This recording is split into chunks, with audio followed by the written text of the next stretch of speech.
Assalamualaikum warahmatullahi wabarakatuh. Waalaikumsalam. Alhamdulillahil malikil hakim, al-jawadil karimil azizir rahim, fattariqu ilaihi wadihul lil qasidin, waddalilu alaihi laihul lin nazirin. Wassalatu wassalamu ala sayyidina Muhammadin wa ala alihi wa sahbihi ajma'in. Amma ba'du. Faya ashabul fadail, hadratil mukarramin, para alim, para kiai, para ulama, wabil khusus sahibil bait Kiai Abdul Rashid, pengasuh majlis salawat nariyah tafrijiyah Blitar, mata'anallah bituli hayati. Guru kita bersama Kiai Haji Saifuddin Zuhri asli dari Blitar, cuma sekarang lagi ngendong di Malang. Kiai Agus, Bapak Bupati Blitar yang diwakili oleh orang tua kita bersama hari ini dari Kabupaten Blitar, dari camat yang saya hormati Bapak Kepala Desa, Ketua Majelis Ulama Indonesia Blitar, Ketua PCNU Blitar, Ketua PWI LS Blitar, hadir juga Ketua PWI LS Tulung Agung beserta Laskar Sabilillah Tulung Agung, ingin membantu acara di Blitar pada malam hari ini yang sungguh luar biasa. Lapangan yang sebesar ini dengan cahaya warna-warni, dengan lantunan mahalul qiyam yang luar biasa menyentuh hati, dan mudah-mudahan akan salam kita diterima oleh baginda Rasulullah Muhammad sallallahu alaihi wasallam di malam nisfu Sya'ban ini, malam yang mulia, malam di mana Allah turun untuk melihat makhluknya. Kemudian Allah akan mengampuni seluruh dosa-dosa makhluknya. Amin. Seperti yang diriwayatkan oleh hadis Imam Al-Baihaqi, innallaha la yatlu'u fi lailatin nisfi min sya'bana fayaghfiru li jami'i khalqihi illa li musyrikin wa musahin, rawahul Baihaqi. Bahwa Allah akan turun di malam Lailatul Nisfi min Sya'ban. Allah akan ampuni seluruh dosa-dosa makhluknya, kecuali orang-orang yang menyekutukan Allah, orang-orang yang menyembah Allah tapi juga dia menyembah selain Allah. Orang-orang yang dia menyembah Allah, dia menyembah patung-patung Allah. Dia menyembah Allah tapi dia menyembah kuburan-kuburan manusia, menciumnya, bukan hanya menziarahinya seperti orang NU, tapi dia ciumi itu, misalnya seperti menciumi istrinya. Wa musyahin, dan orang-orang yang sama tetangga nggak pernah akur. Susah kalau kita sama tetangga nggak pernah akur. Yang lain pada malam Lailatul Nisfi min Sya'ban akan diampuni dosanya oleh Allah, tapi orang yang selalu sama tetangga nggak akur nggak diampuni. Na'udzubillah. Insya Allah yang hadir di sini semuanya, ya Allah, walaupun ada syarat dari kami yang belum terpenuhi, tetapi dengan barokah perkumpulnya malam hari ini kami di lapangan yang luas ini bersama-sama mengharapkan kasih sayang dan cinta-Mu ya Allah. Ampunilah di malam yang barokah dan mulia ini segala dosa-dosa kami ya Allah. Ampuni dosa-dosa orang tua kami ya Allah. Ampuni seluruh dosa-dosa guru-guru kami ya Allah. Ampuni segala dosa pemimpin-pemimpin kami ya Allah. Ampuni segala dosa tetangga-tetangga kami ya Allah. Kabulkan seluruh hajat-hajat kami malam hari ini ya Allah. Dengan barokah dikumpulkannya kami oleh Kiai Rosid ya Allah dalam malam Lailatul Nisfi min Sya'ban ini, dalam istighasah kubra untuk bangsa dan negara Indonesia dan seluruh umat Islam Indonesia ya Allah. Iqdi hawaijana, amin. Iqdi hawaijana ya Allah. Amin. Allahumma inna natawassalu ilaika binabiyyikal muqtar, amin. Faqdi hawaijana ya Allah, amin. Faqdi hawaijana ya Allah. Amin. Jadikan kami, anak-anak kami, keturunan kami ila yaumil qiyamah orang-orang yang Kau berikan ilmu-ilmu yang bermanfaat ya Allah.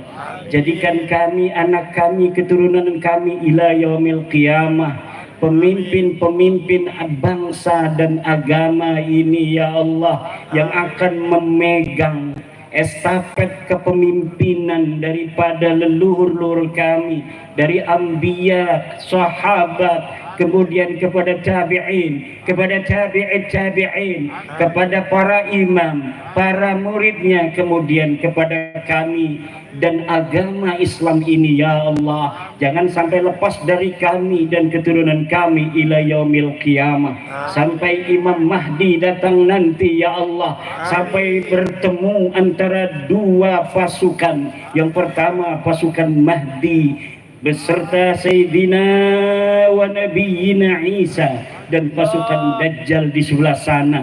Tempatkan kami ya Allah dan anak keturunan kami dalam barisan bendera-bendera Imam Mahdi dan Sayyidina Isa alaihi salam. Ya Allah ya Rabbi, yang hadir pada malam hari ini di lapangan yang penuh barakah dan mulia, di malam Lailatul Nisfi min Sya'ban, berikan rizki yang banyak, yang berlimpah ruah ya Allah. Amin. Bukan hanya untuk mereka yang hadir, tapi juga untuk anak dan keturunannya ila yaumil qiyamah. Kaya rayakan hidupnya. Amin. Tetapkan iman dan Islamnya, panjangkan umurnya. Amin. Yang punya penyakit ya Allah pada malam hari ini, amin. Penyakit yang diketahui maupun penyakit yang tidak diketahui, ambil penyakitnya ya Allah, baik kami mengetahui ataupun kami tidak mengetahui. Amin. Ya Allah ya Rabbi, apabila di depan kami ada masalah, di depan kami ada kejelekan yang kami tidak tahu dan kami ingin menuju ke sana, dengan barakah malam Lailatul Nisfi min Sya'ban ini ya Allah, hilangkan kejelekan itu, baik kami tahu maupun kami tidak tahu ya Allah. Bila ada kebaikan di dalam dua jalan bersimpang, amin. Di sini kebaikan, di sana kejahatan ya Allah. Kemudian kami ingin menuju kepada kejahatan, dengan kasih sayang-Mu tarik kami ya Allah dengan cinta-Mu untuk kami berjalan di dalam kebaikan itu ya Allah. Kalaulah kami ya Allah ya Rabbi berniat ingin berbuat yang jelek, ya Allah, kami sadar dalam kejelekan, kami ingin berbuat jelek, tapi dengan kasih sayang dan cinta-Mu paksa kami ya Allah untuk hanya berjalan dalam kebaikan-Mu. Iyyaka na'budu wa iyyaka nasta'in. Kepadamu ya Allah kami menyembah, dan kepadamu-lah ya Allah kami memohon pertolongan. Manusia haruslah dua keadaan dalam dirinya sebagai hamba Allah. Dia harus iyyaka na'budu, dia juga harus iyyaka nasta'in. Zahiran wa batinan Abdullah subhanahu wa ta'ala. Iyyaka na'budu adalah menyembah Allah zahiran, dia berpuasa, dia sholat 5 waktu, tetapi iyyaka nasta'in ini adalah fi'lul qalbi. Iyyaka nasta'in, isti'anah, memohon kepada Allah pertolongan, adalah fi'lul qalbi la ya'lamuhu illa huwa wallahu subhanahu wa ta'ala. Amin ya Allah ya rabbal alamin. Kalau orang mau menuju Shiratal Mustaqim, Shiratal Mustaqim di dalam surah Al-Fatihah itu didahului oleh iyyaka na'budu wa iyyaka nasta'in. Tidak bisa iyyaka na'budu saja sampai kepada Shiratal Mustaqim. Tidak bisa iyyaka nasta'in saja sampai kepada Shiratal Mustaqim. Orang yang bisa berkata ihdinas siratal mustaqim, tunjukkanlah jalan yang lurus, adalah orang-orang yang sebelumnya iyyaka na'budu wa iyyaka nasta'in. Kalau dia hanya iyyaka na'budu, tidak pernah dalam hatinya memohon isti'anah kepada Allah, pertolongan kepada Allah, maka dia tidak akan bisa sampai kepada Shiratal Mustaqim. Apa itu Shiratal Mustaqim? Shiratal ladzina an'amta 'alaihim ghairil maghdubi 'alaihim waladdallin. Jalan orang-orang yang kau beri nikmat. Siapa orang-orang yang kau beri nikmat? Minan nabiyyin was-siddiqin wasyuhada was-salihin. Para nabi dan para wali-wali Allah, siddiqin, orang yang sangat jujur, raine karo atine podo, iku siddiq. Wong raine bagus atine Allah, raine bagus atine elek, iku tidaklah menjadi siddiq. Siddiq itu zahiran wa batinan. Dia segat mubalaghah, siddiqun. Segat mubalaghah sadukun, saddaqun, siddiqun, misdaqun, sadikun. Lah ini siddiqin, orang-orang yang jujur. Kemudian orang-orang yang hanya iyyaka na'budu, kayak wong Wahabi. Wong Wahabi ku iyyaka na'budu ini luar biasa. Allahu Akbar, Allahu Akbar, langsung tamu ditinggal. Wong Wahabi langsung wudhu, sholat, tamu melongo bedewe. Ada lagi orang yang cuma iyyaka nasta'in, ning Allah be kuat, Allah, Allah, Allah, pori-pori ini bayi nyeluk Allah, tapi sholat orang gelap, ya iya. Sholat orang gelem, iki wong iyyaka nasta'in doang, tapi ora iyyaka na'budu. Iki masih akeh bu, masih akeh pak wong sing iyyaka nasta'in, tapi ora iyyaka na'budu. Kadang-kadang dheweke iku lebih baik kedelenge dalam akhlak daripada wong sing iyyaka na'budu. Ora lakukan salat, tapi ora lakukan korupsi. Anak wong sholat melulu tapi korupsi. Lah sing iki sing bagus endi ku? Wong ora kon salat, ora korupsi. Tapi wong sholat baik korupsi, bagus endi? Lah sing bagus. Orang yang sholat tapi dia korupsi tidak bagus. Orang yang tidak sholat tapi tidak pernah korupsi tidak bagus. Karena dia tidak bisa mencapai Shiratal Mustaqim, jalan yang lurus. Jalan yang lurus hanya bisa dicapai oleh siapa? Iyyaka na'budu wa iyyaka nasta'in. Orang yang mau menyembah Allah dalam zahirnya dan dalam hatinya ada kepasrahan, butuh kepada Allah, zikir dheweke, maca ijazah saking membahas Ini yang dibaca tadi, Bu. Ini yang dibaca wiridan tadi, wiridan Mbah Hasyim Asy'ari, yang jarang orang tahu, tapi Kiai Rosyid dapat ijazah dari muridnya Mbah Hasyim Asy'ari. Alhamdulillah. Mana itu Kiai Rosyid? Ini yang hadir semua diijazahkan ya. Jadi sanadnya langsung bisa ke Mbah Hasyim Asy'ari. Cari wiridan harus yang sanadnya jelas. Sing sanadnya ora jelas, ana wonge tapi laka sebenarnya mah. Aja dicukut wiridanane. Ya aran binanu laka wonge. Aja. Lah orang bakal manfaat, orang bakal barokah. Wong-wonge laka di hadaratine laka wonge. Ana makame doang makam palsu. Legena apa? Lah ari Mbah Hasyim Asy'ari mah, Mbah Hasyim Asy'ari lu ngening Tebu Ireng, ya makame ana. Tulisanane masih ana. Risalah Ahli Sunnah wal Jamaah. Anak-anaknya masih ana. Ijazah Bukharinya banyak muridnya, mungkin sekarang cucu-cucunya, cucu muridnya masih ada. Kalau saya cicit, saya ngambil sanad Bukhari dari Tebu Ireng. Di rumah guru saya dari Tebu Ireng, paman-paman.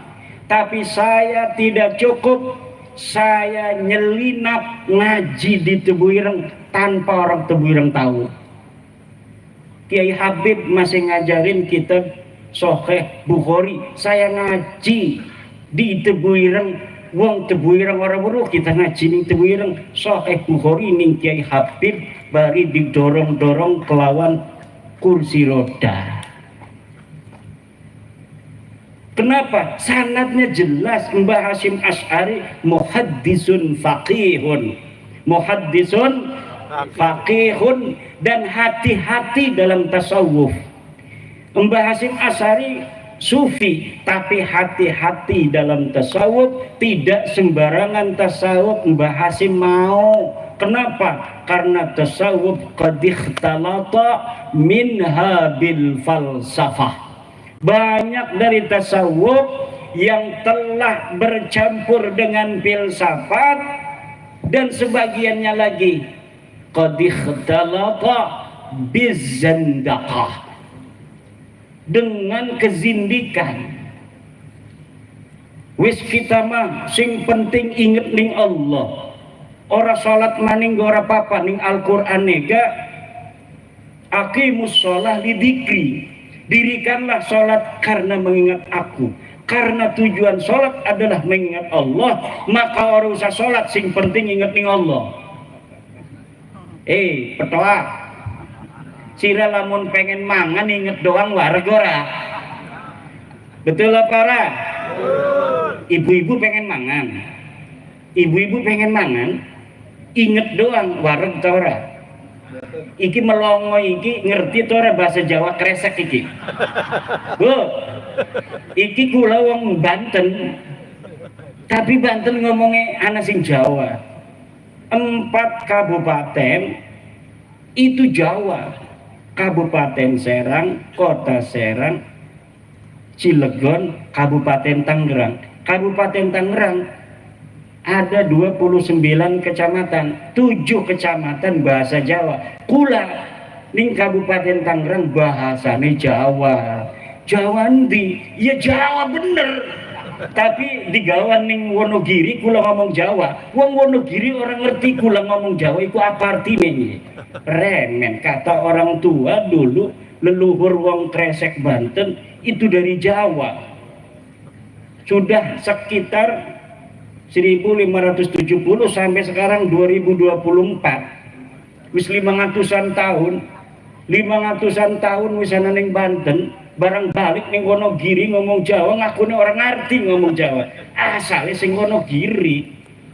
Salah satu nenek saya itu dari Wonogiri, Nyai Ageng Wonogiri. Nyai Ageng Wonogiri masih ada makam ning Banten, dikawin nang Sultan Maulana Muhammad Nasruddin. Maulana Muhammad berumur 24 tahun perang mati. Rabine lagi ngandung umur 3 bulan. Coba lamun umpamane waktu iku rabine orang ngandung, Kesultanan Banten putus. Ning zaman Sultan Maulana Muhammad Nasruddin sultan ketiga dari Banten. Tapi alhamdulillah ketika deke perang mati, rabine lagi meteng wong Wonogiri. Kemudian dua anak arane Abdul Qadir. Abdul Qadir dari Sultan Abdul Mafakhir Mahmud Abdul Qadir. Barang dari Sultan arane dawa. Kudune mah presiden kita ke Prabowo Subianto. Ketika jadi presiden dua arane. Presiden Prabowo Subianto Manuto Putros. Supaya keren Pak Bupati. Coba kalau di Tangerang udah Pak Bupati sini.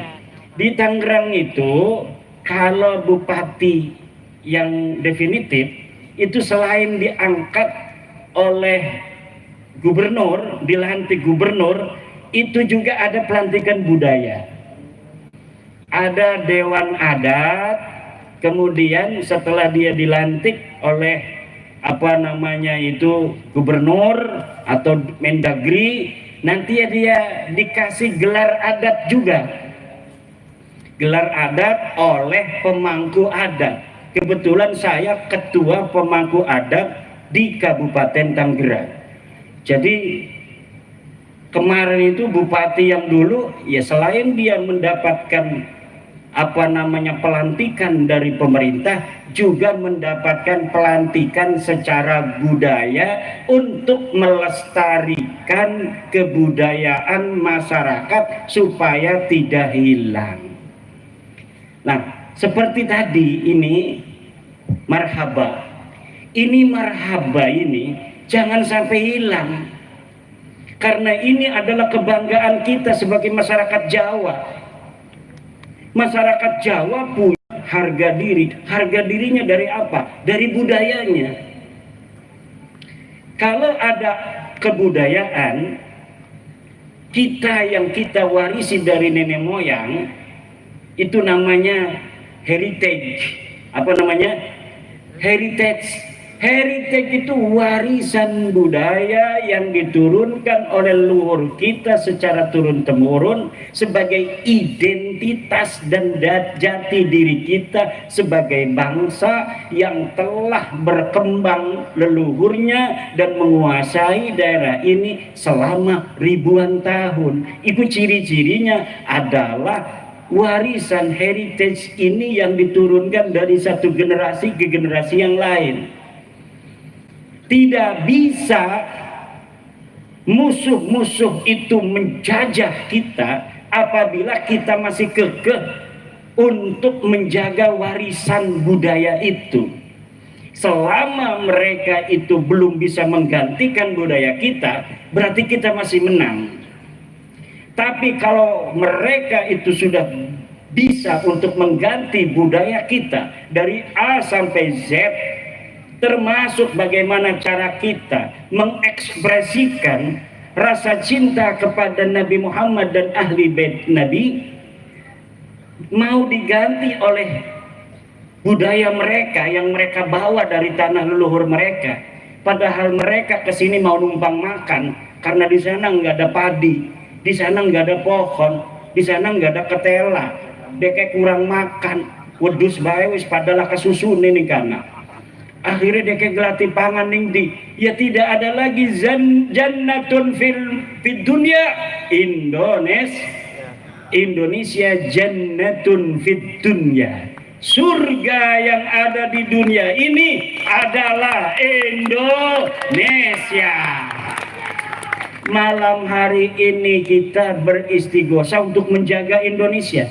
Coba wong desa Blitar yang dulu Insinyur Soekarno, ya, iki kiai iki lagi nonggoni kita ngomong nasam kok dingin guys, isku mau kabeh wis putus nasabega, kiai. Ini kan tempat lahirnya Insinyur Soekarno, betul nggak?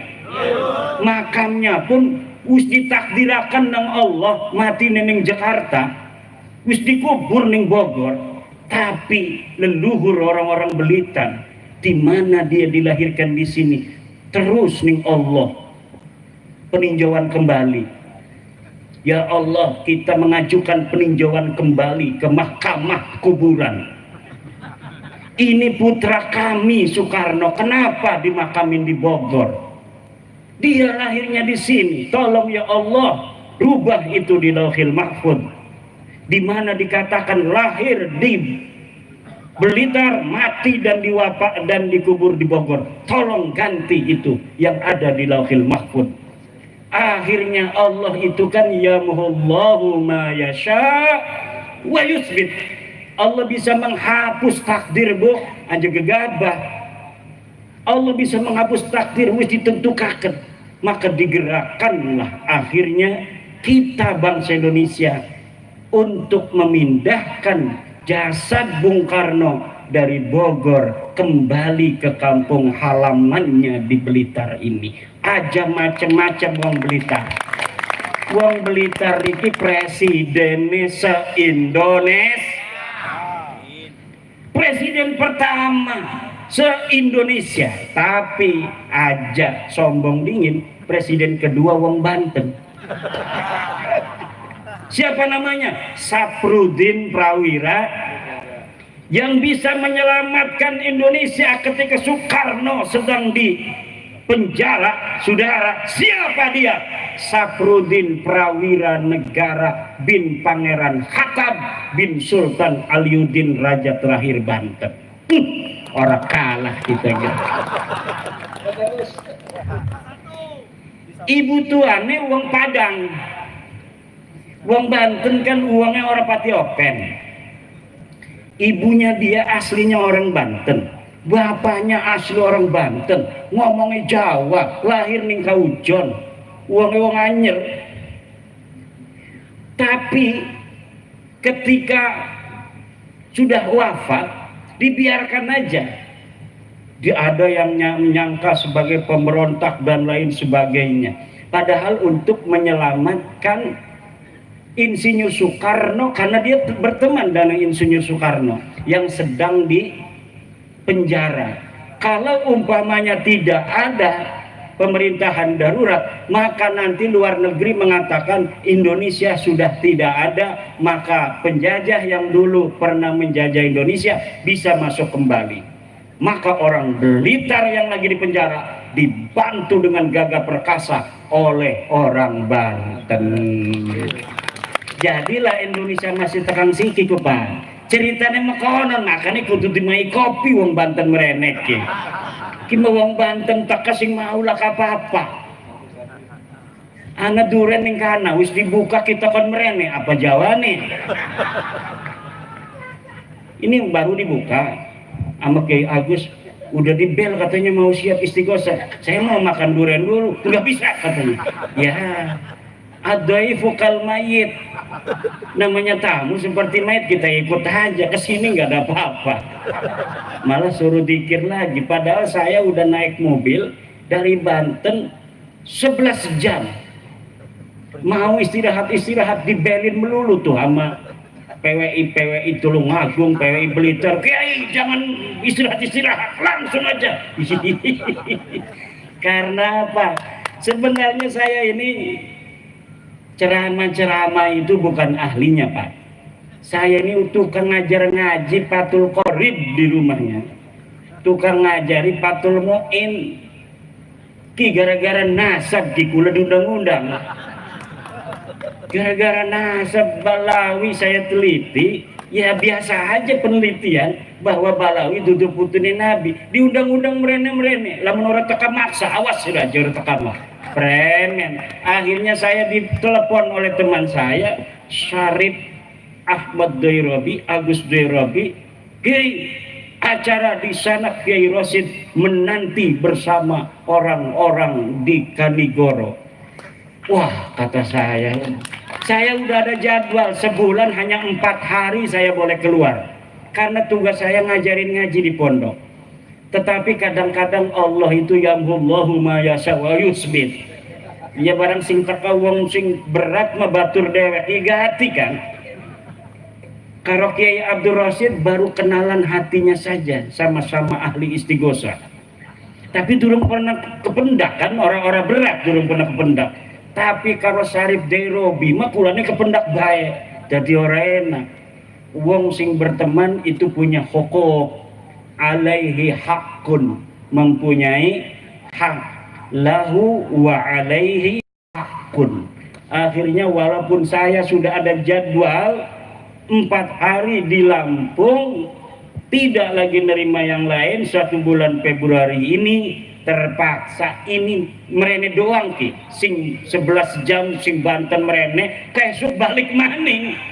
Allah hanya pengen kependak karo ibu-ibu yang cantik-cantik, keluarga besar Presiden Soekarno.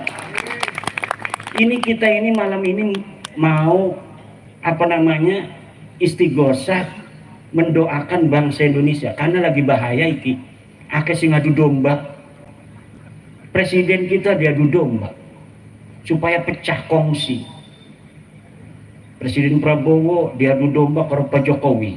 Pak Jokowi diadu domba karo Bu Mega.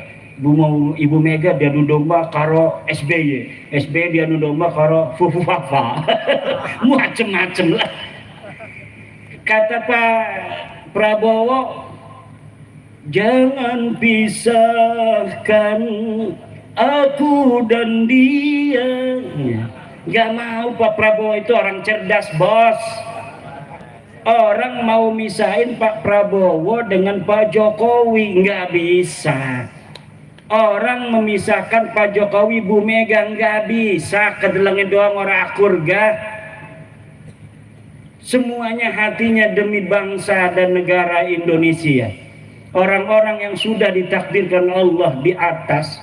Untuk apa? Untuk menjaga, untuk menjadi pemimpin bangsa. Pasti di dalam hatinya ada kecintaan kepada bangsa dan negara Indonesia. Semuanya saya yakin tidak mau bangsa dan negara Indonesia ini hancur kembali ke zaman dahulu kala. Masing-masing daerah gawe kerajaan dewek. Blitar gawe kerajaan sendiri, Tulung Agung bikin kerajaan sendiri, Solo bikin kerajaan sendiri, Banten bikin kerajaan sendiri. Masing-masing gampang diadu domba, masing-masing gampang peperangan. Sekarang ini ketika sudah ada Indonesia, saudara, kita ini aman, tentrem, kertara harja. Harap jadi malaikat KB mora bisa korupsi setitik karena kena mau manusia aja. Ini tujuannya pemimpin kita Pak Prabowo untuk bangsa negara, Pak Jokowi untuk bangsa negara, Pak Ibu Megawati untuk bangsa negara, SBY untuk bangsa negara, Gus Dur untuk bangsa negara, Pak Muhaimin untuk bangsa negara, PBNU untuk bangsa negara. Tetapi manusia KB tujuannya baik, tapi kita lamun bisa mesin ngarep mekononku iku arane manusiawi, Bu. Ngerti teh boten nyengir-nyengir mekenen ki. Bu, semuanya untuk bangsa negara kita. Tetapi karena manusia itu wataknya itu seperti watak asalnya. Asalnya manusia itu adalah dari sperma, Bu. Sperma itu kalau kita belajar ilmu biologi, kita ingin belajar ilmu biologi ketika ning sanawiyah. Ada zigot segala macam, bahwa manusia ketika dia itu menjadi sperma itu jumlahnya jutaan masuk ke rahim wanita, tapi yang nyampe pertama hanya saat yang paling cepat nyampenya inilah ke dinding rahim wanita yang akan menjadi anak. Yang lainnya itu mati. Kenapa? Karena kalau sudah ditempatin satu, yang lain tidak bisa. Jadi manusia itu asalnya musabakoh. Manusia itu nih sekarang ini kitalah yang terbaik dari saudara-saudara kita yang jumlahnya jutaan itu. Waktu malam-malam abah kita karo emak kitaku, kitalah yang pertama, yang terhebat. Kemudian kita menjadi segumpal darah, kemudian jadi segumpal daging, kemudian dibentuklah oleh Allah, laki-laki atau perempuan, dikasih nyawa oleh Allah, dilahirkan. Dialah yang terbaik, dialah pemenang. Nah, manusia masih ingat waktu dheweke ning jero rahim rebutan karo dulur-dulure. Maka walaupun tujuannya bagus semua, tapi ada persaingan. Iku persaingannya namanya persaingan politik. Persaingan politik itu wajar. Tapi tidak bisa diadu domba untuk menyengsarakan rakyat, nggak bakal mau mereka.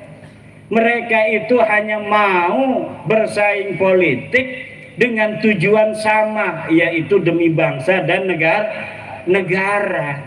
Lah musuh-musuh ini ngadu domba agar negara kita hancur.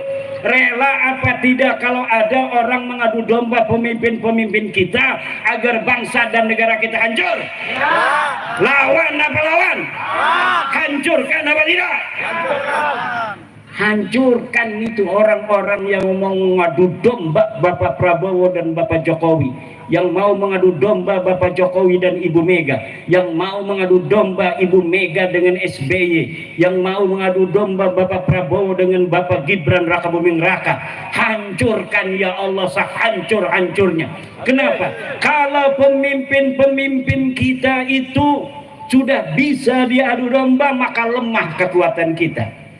Banten niku Pak, Banten cerita gimana? Bukan karena saya orang Banten membanggakan Banten, tetapi memang dalam buku sejarah Banten tidak bisa dimasuki oleh musuh kecuali oleh pengkhianat yang dari dalam Banten sendiri. Sultan Hasanuddin ketika jadi sultan didatangi oleh siapa itu orang Belanda itu? Bukan, yang pertama kali datang dari Eropa ke Indonesia ini, ke Nusantara, itu pertama datang ke Banten, mau dagang katanya. Akhirnya diterima oleh orang Banten. Pas dagang dia memonopoli, diusir sama orang Banten. Kemudian pada zaman Sultan kedua Maulana Yusuf juga diusir. Pada Sultan Maulana Muhammad tidak bisa menguasai. Pada zaman Sultan Abdul Mafahir mulai perang 1630. Pada saat Sultan Agung Tirtayasa puncak peperangan VOC Belanda dengan Kesultanan Banten. Nggak bisa menang itu musuh-musuh Banten. Tapi ketika diadu domba oleh Belanda antara ayah dan anak, akhirnya anaknya ini mau memberontak pada ayahnya. Musuh sudah ada di istana sendiri, barulah bisa ditaklukkan. Dan kelakuan seperti ini bukan hanya Banten, seluruh bangsa Nusantara itu adalah para pejuang petarung yang siap perang. Ki wong Blitar ki siap perang kabeh ki. Senajan kedelenge pada lemes siki mah. Kenapa? Karena bukan masa perang. Kalau masa perang semuanya ini saya yakin mau perang. Makanya kita lagi risih kining Banten siki anak pik 2 ki. Ada pik 2 ini saya itu ada ketakutan apa? Takut pemerintah nggak mau mengikuti keinginan rakyat Banten untuk menyetop pik 2, akhirnya rakyat Banten merasa dijajah. Kalau perasaan merasa dijajah sudah hadir, saya yakin, bukan memastikan, saya yakin akan terjadi suatu huru hara.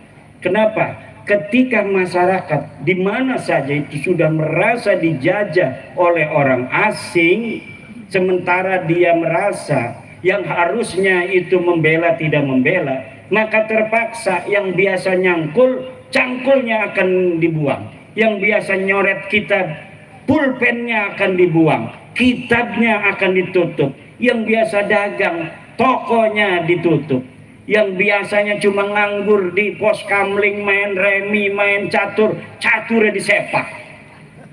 Nah ini makanya PBNU sudah mengeluarkan Bahsul Masail kemarin, bahwa menurut Bahsul Masail Nahdlatul Ulama, hasil keputusan tahun 2025 ini laut haram disertifikat. Saya memohon kepada pemerintah, Presiden, Menteri ATR BPN, Menteri KKP, dan seluruh yang terkait, bahwa PBNU sekarang sudah memberikan fatwa keagamaan bahwa mensertifikat laut dengan HGB dan SHM hukumnya haram. Tolong patuhi fatwa Nahdlatul Ulama, hentikan PIK 2 di Tangerang dan seluruh. Karena apa? Ternyata bukan di Tangerang laut itu disertifikat, Bu. Di Sidoarjo ada, di Surabaya, di Madura, anak gue wong Madura lautnya wis disertifikat. Di daerah lain juga banyak, kata menteri itu. Ternyata bukan hanya di Tangerang. Makanya Tangerang yang menjadi sumbunya. Ketahuan memang benar-benar daerah keramat itu. Daerah Banten kata orang tua, ini kata orang tua, mungkin kata orang Blitar, tanah Blitar keramat. Kata orang Banten, tanah Banten berkeramat. Tapi lamun dideleng-deleng ternyata anak bener ya. Dulu Sultan Agung Mataram yang masih saudara, sama-sama keturunan Ki Ageng Pemanahan dari jalur Ibu Banten, itu mau nyerbu ke Banten. Waktu mau nyerbu niat saja, itu malamnya sudah mimpi dia itu nanahan semua sekujur tubuhnya. Ngimpi doang. Akhirnya dia bangun. Pas bangun, ini bekas-bekas nanahnya masih ada. Apa ini urusannya? Oh, Sultan, jangan sampai menyerbu Banten. Akhirnya nggak jadi. Nah, sekarang juga gara-gara Banten ketahuan, seluruh sertifikat laut ketahuan. Bekasi yang paling dekat dengan Jakarta itu nggak ketahuan. Yang ketahuan di Tangerang dulu. Maka tolong kepada para pemerintah, iki masyarakat saya lihat sekelibat itu sudah ada cucu Pangeran Jaga Lautan Pulau Cangkir itu yang berziarah. Itu saya melihat, karena saya kenal semua cucu Pangeran Jaga Lautan. Ada yang sudah berziarah dan bukan dari NU. Jadi banyak cucu-cucu Pangeran Jaga Lautan itu yang bukan NU. Dia masuk ke ITB, ke IPB, jadi HTI. Dia menjajakan HTI di Banten gak laku-laku. Nah, sekarang ini kalau menjajakannya ini adalah keadilan, kalau menjajakannya keadilan di Banten karena ada pendidasan, akan laku dia ini. Saya kenal karena masih saudara. Wah, udah ada nih oknum-oknum nih jarah. 2 hari lagi setelah dia jarah, demo di situ. Wah, ini kemarin itu. Kenapa? Kalau jualan HTI enggak laku, tapi kalau jualan keadilan laku. Kenapa? Keadilan itu sangat dirasakan oleh masyarakat. Maka nih tolong, ini kalau sudah orang-orang yang tidak cinta kepada NKRI, yang tidak cinta kepada Pancasila, Bhinneka Tunggal Ika, sudah ikut main begitu, ini pasti masyarakat itu akan mudah dibodohi, akan tidak jernih lagi cara berpikirnya, dan gampang untuk diajak menuju hal-hal yang kurang produktif untuk bangsa, negara, dan agama Islam sendiri. Maka tolong hal-hal pembangunan yang sangat sensitif dengan kepentingan masyarakat secara luas seperti laut ini adalah milik umum, malun mustarak. Menurut fatwa PBNU dalam Bahsul Masail Kombes dan Munas 2025 ditetapkan bahwa laut adalah malun mustarakun, harta yang dimiliki oleh semua, tidak boleh haram hukumnya disertifikat baik HGB maupun SHM. Tolong pemerintah memperhatikan hasil keputusan daripada organisasi Islam terbesar di dunia, yaitu Nahdlatul Ulama. Supaya apa? Ini orang-orang pengadu domba ini supaya tidak lagi punya jalan untuk mempengaruhi masyarakat. Pada saat yang sama HTI di mana-mana mengibarkan benderanya. Coba di Surabaya, tempat berdirinya Nahdlatul Ulama, ribuan HTI mengibar-gimbarkan bendera. Hari yang sama di Jogja juga mereka mengibar-gibarkan bendera HTI. Di Banten ketika ada demo menuntut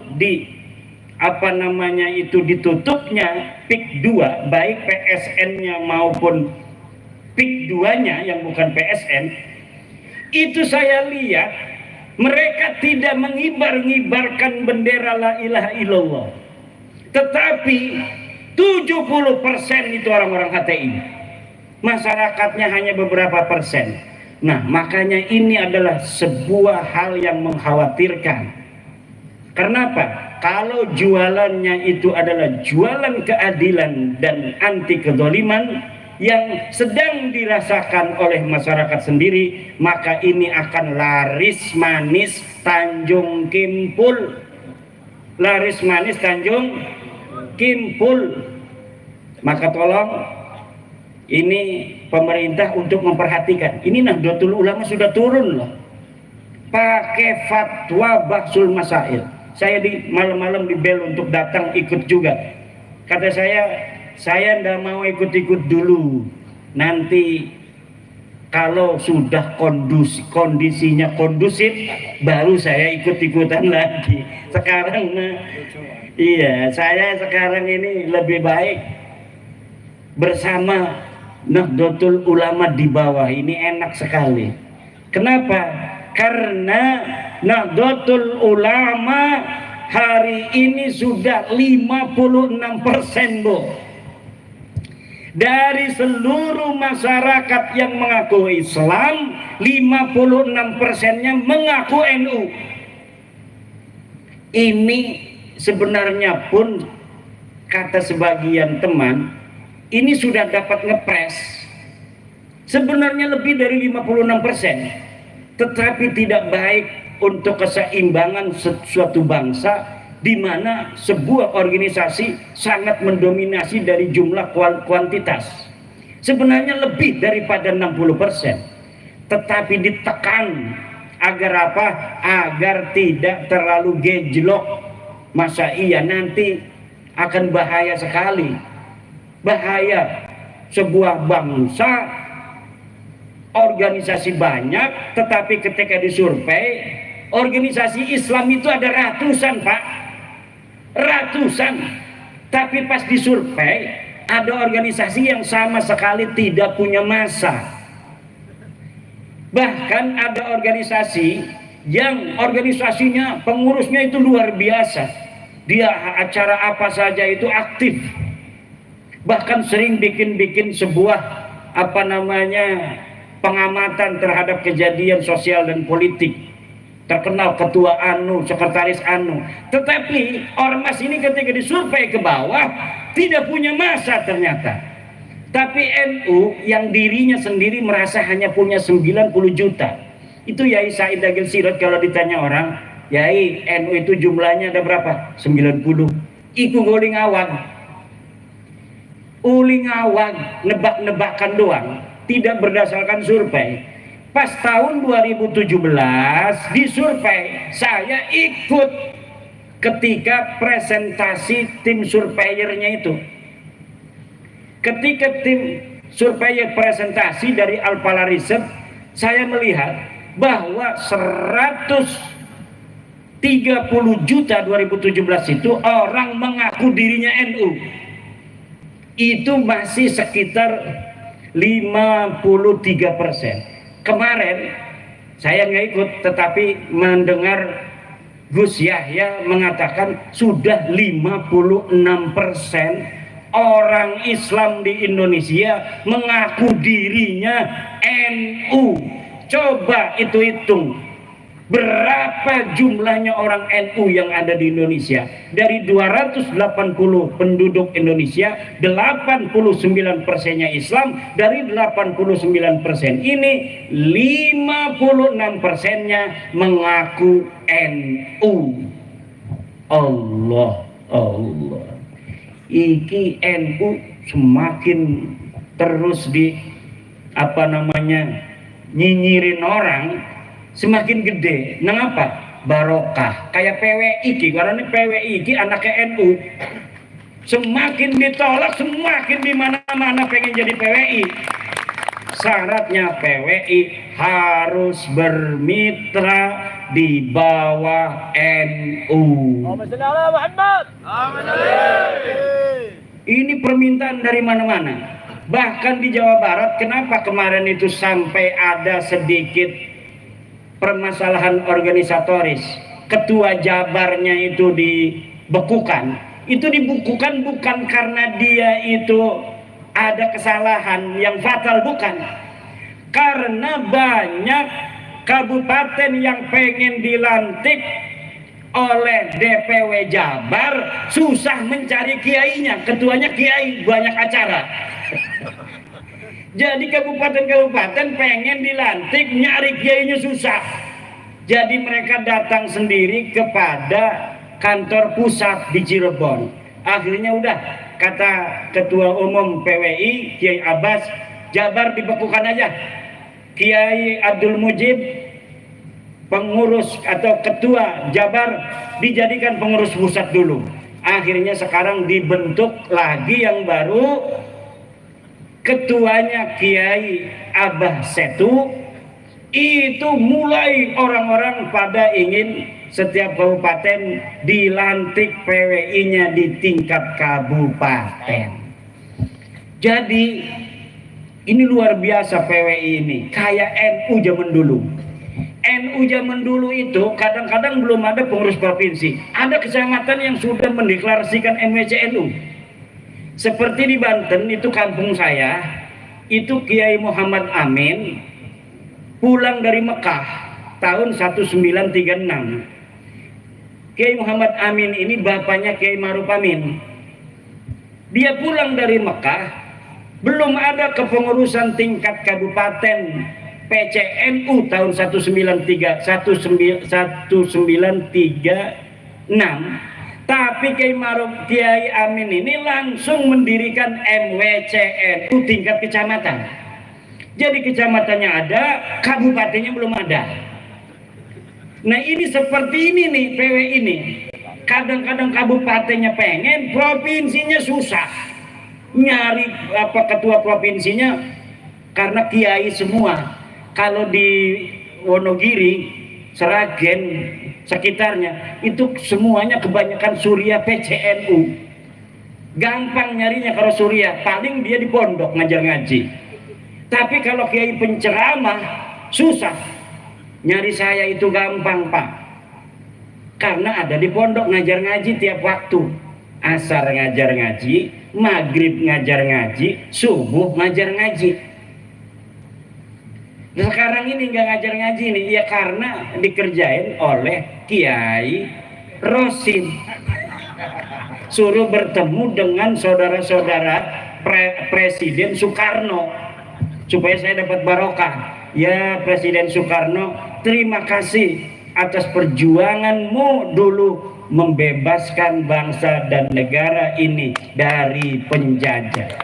Terima kasih Blitar, kami bangsa Indonesia mengucapkan terima kasih untuk Blitar yang telah melahirkan putra sang fajar Presiden Soekarno yang kemudian membebaskan kami dari penjajahan Belanda, penjajahan Jepang.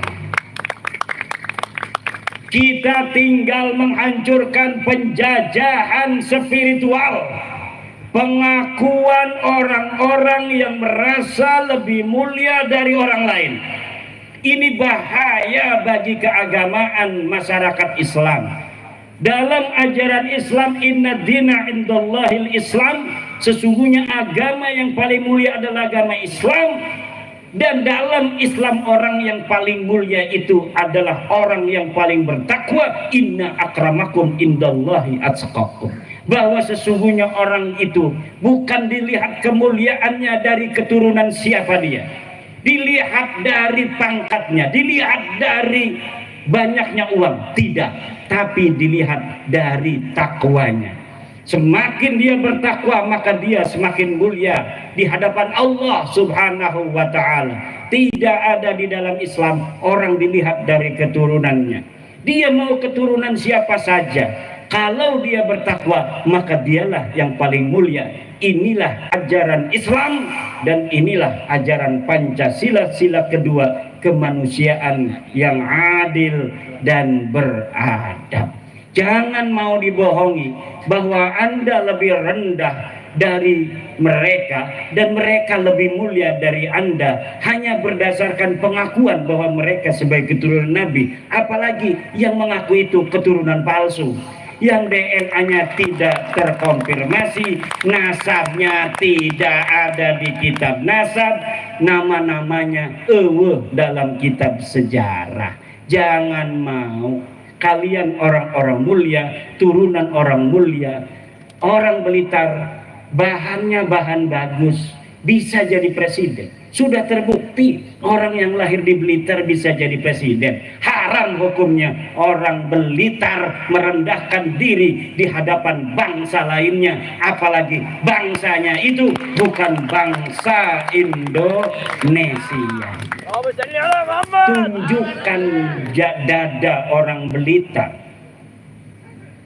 Dada orang Blitar, dadaku, iki dadaku, endi dadamu, kata Presiden Soekarno. Indonesia menggugat itu siapa? Insinyur Soekarno. Sekarang Blitar menggugat nasabah Lawi. Tidaklah heran kalau Blitar ini menjadi salah satu pelopor di Indonesia terhadap peningkatan martabat, harkat, derajat jati diri bangsa Indonesia. Karena dari Blitarlah putra sang fajar dilahirkan. Siapa saja orang yang terlahir dari Blitar pantas jadi presiden Republik Indonesia. Wis jam rolas, Bo. Kulane durung istirahat 11 jam nunggang mobil. Iki makin ngekone gue sing kenceng banget. Iki berapa dudu orang gelem pegel nunggang mobil kayak setan bae. 160. Wih, kita ngelilir kok kenceng. Kalau kitanya lagi bangun kan langsung, jangan kenceng-kenceng. Tapi kan kita nggak bisa melotot terus. Kadang ada tidurnya. Itu kalau saya tidur udah 200. Allah. Semoga barokah Kiai Rosid, barokah Kiai Rosid. Kiai Rosid kita doakan panjang umur. Rambutnya gondrong, amin. Kiai Rosid, rambutnya pakai belangkon digondrongin, keren. Santri saya itu, Pak, santri saya, kalau dia pengabdian lulus dari aliyah kan, ngabdi dulu setahun, nggak boleh cukur, suruh gondrong. Kenapa? Supaya nakalnya habis di pondok. Nanti ketika di masyarakat dia udah nggak heran lagi ngeliat orang gondrong yang macem. Dulu aja saya udah gondrong di pondok kan. Jadi udah beres nafsunya itu, nanti ketika ada di masyarakat dia tinggal jadi wali. Allah, Allah, Allah. Tapi kalau belum pernah agak nakal di pondoknya, nanti kurang ajarin ning omah iku ku. Wis dadi kiai ngebonceng-bonceng rangga melulu. Iki bahaya iki. Terima kasih ini bisa mendampingi dari Malang. Kiai katanya mau acara di Blitar, itu kampung saya, itu saya lahir di situ, saya mau hadir katanya. Masya Allah, kata saya, dari Malang itu kan berjam-jam, tetapi karena beliau pejuang, beliau ini bawa jamaah dari Malang ke Kresek, ke Banten. Kresek itu kecamatan, sebelahnya itu Gunung Kaler, Tenara. Nah, di Mekah itu dikenalnya hanya Tenara. Iya, jadi orang-orang yang disebut Tenara zaman dulu itu Ronjo, Tirtayasa, Kresek, Tanara sekarang ini. Nah, jadi kalau sekarang administrasinya Kresek. Kresek ini dari zaman dulu NU-nya sejak 1936 tertua. MWCNU tertua, melahirkan ketua NU DKI Jakarta Kiai Ahmad Syatibi tahun 70-an, ketua partai NU juga, kemudian juga Kiai Ma'ruf Amin. Karena memang daerah-daerah yang ada sanad kepada Mbah Hasyim Asy'ari, Mbah Syekh Nawawi Tanara Al-Bantani, itu biasanya langsung mendirikan Nahdlatul Ulama ketika mendengar Mbah Hasyim Asy'ari mendirikan Nahdlatul Ulama. Surabaya katanya sudah mendirikan Nahdlatul Ulama, murid-murid Syekh Nawawi Tanara. Kemudian diikuti oleh seluruh masyarakat di Indonesia membentuk kepengurusan Nahdlatul Ulama, termasuk di daerah saya, kampung saya. Cuma kalau sekarang dengan dulu, hebatan dulu.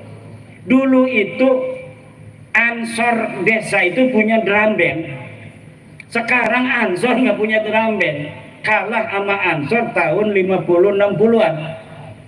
Karena zaman dulu itu mungkin banyak saingan, jadi lebih lebih semangat. Sekarang ini di Banten nggak ada saingan. Memang Jawa Timur ini hebat organisasi NU-nya.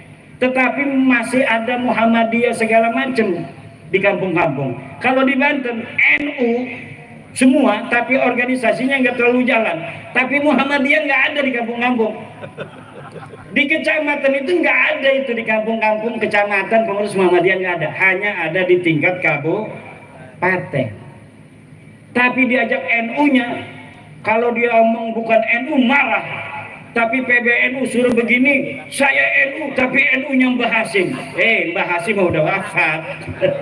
Sekarang mah Mbah Miftahul Ahyar sama Gus Yahya.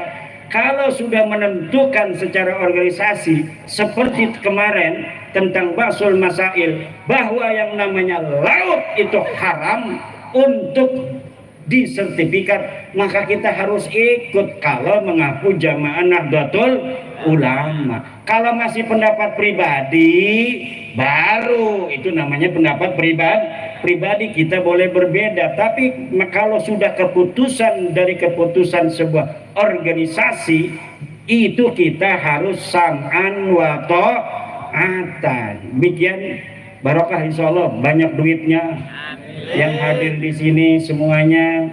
Ya Allah, kasih sayangmu, keberkahanmu, jaga negara Indonesia ini ya Allah.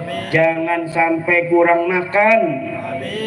Warga negara Indonesia ya Allah, jangan sampai bentrok. Jangan sampai pemimpinnya bisa diadu domba oleh pengacau itu. Adili Jokowi, itu bentuk adu domba itu bentuk adu domba. Jangan ikut-ikutan adili Jokowi. Kalau mau mengadili, laporin kepada polisi, laporin kepada KPK, laporin kepada jaksa. Itu cara kita mengadili. Lu mengadili di dokonan pinggir-pinggir dedalan, ya premen, tidak konstitusional. Ya kalau memang dinyatakan merasa ada salah nih Bapak Jokowi, ya silahkan laporkan. Tempatnya ada KPK, terus jaksa, kemudian polisi. Lagi mah laporan yang tembok. Adili Jokowi, ya temboknya meneng baik. Lah ini adalah upaya-upaya untuk membuat kacau Indonesia, memecah belah bangsa Indonesia, dimulai dari memecah belah para pemimpin-pemimpin kita. Warga Nahdlatul Ulama senantiasa setia kepada negara kesatuan Republik Indonesia. Ibu Mega pemimpin bangsa, Pak Jokowi pemimpin bangsa, Bapak Prabowo pemimpin bangsa, Gus Dur pemimpin bangsa, NU pemimpin bangsa, semuanya kita doakan agar senantiasa dalam lindungan Allah Subhanahu wa Ta'ala. Dan seluruh musuh-musuh bangsa Indonesia dan negara Indonesia, ahlikhum ihlakan ya Allah, ahlikhum ihlakan. Nah, terakhir mari kita sama-sama, karena ini sholawat nariyah, kita sama-sama bersolawat nariyah. Allahumma sholli sholatan kamilatan wa sallim salaman taman ala sayyidina Muhammadin tanhallu bihil uqadu wa tanfariju bil kurabu wa tuqda bil hawaiju wa tunalu bil ghaibu wa usul khawatimi wa yustasqal ghamam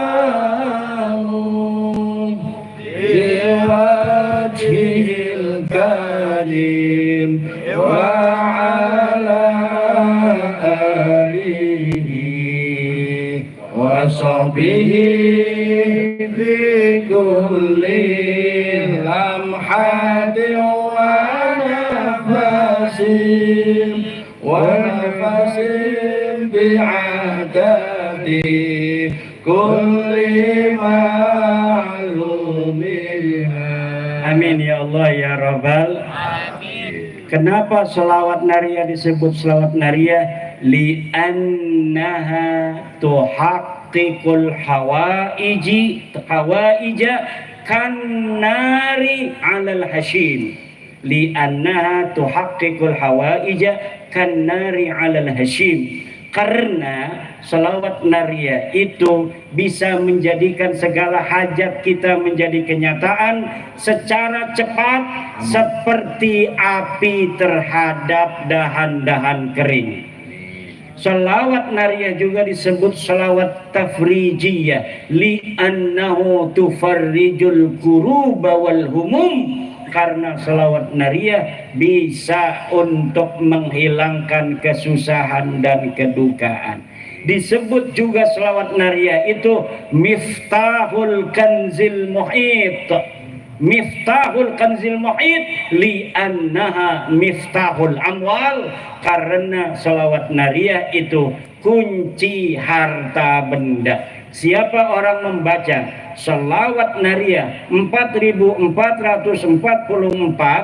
seorang diri maupun berjamaah seperti ini, kemudian dia berdoa hajatnya, tuqda lahul hawaij, maka hajatnya akan dikabulkan oleh Allah. Wa man arada ayang dura ila rasulillahi fi manami falyaqraha mi'atan. Siapa orang yang ingin melihat Rasulullah di dalam mimpinya, maka baca selawat nariyah 100 kali. Siapa orang yang membaca dalam satu majelis selawat nariyah 100 kali, maka keinginannya akan dikabulkan Allah. Wallahul muwaffiqu ila aqwami thariqin. Wassalamualaikum warahmatullahi wabarakatuh. Waalaikumsalam warahmatullahi wabarakatuh.